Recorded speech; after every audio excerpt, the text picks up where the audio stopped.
കാസർഗോഡ് സീതാംകോളി കൊലപാതകത്തിലെ പ്രതിയെ പോലീസ് പിടികൂടി. നായ്ക്കാപ്പ് സ്വദേശി ശ്രീനിവാസയെ കോടതി റിമാൻഡ് ചെയ്തു. മദ്യലഹരിയിലുള്ള തർക്കമാണ് പാലൊടുക്കം സ്വദേശി സഫായത്തിന്റെ കൊലപാതകത്തിൽ കലാശിച്ചതെന്ന് പോലീസ് അറിയിച്ചു. ചൊവ്വാഴ്ചയാണ് സഫായത്തിനെ തല തകർന്ന് കൊല്ലപ്പെട്ട നിലയിൽ കണ്ടെത്തുന്നത്.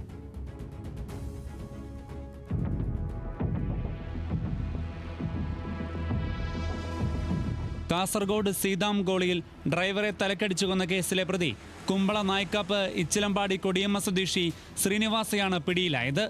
ബാപ്പാലിപ്പൊന്നം പാടലൊടുക്കം സ്വദേശി സഫായത്തിനെ തലക്കടിച്ചാണ് ശ്രീനിവാസ കൊന്നത്.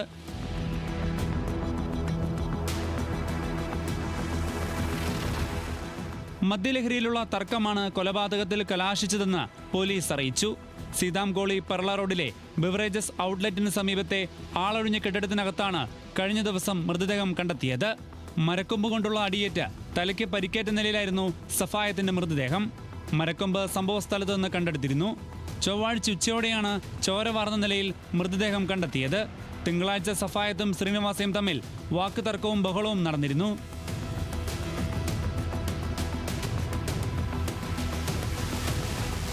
സീതാംകോളിയിലെ കോഴിക്കടയിൽ വാഹന ഡ്രൈവറായി ജോലി ചെയ്തു വരികയായിരുന്നു സഫായത്ത്. നേരത്തെ പച്ചക്കറി മീൻ കച്ചവടം നടന്നിരുന്ന ബിവറേജസ് ഔട്ട്ലെറ്റ് പരിസരം ഇപ്പോൾ ലഹരി സംഘങ്ങളുടെ താവളമായി മാറിയിട്ടുണ്ടെന്ന് നാട്ടുകാർ പറയുന്നു. കോടതിയിൽ ഹാജരാക്കിയ ശ്രീനിവാസയെ റിമാൻഡ് ചെയ്തു. ന്യൂസ് മലയാളം, കാസർഗോഡ്.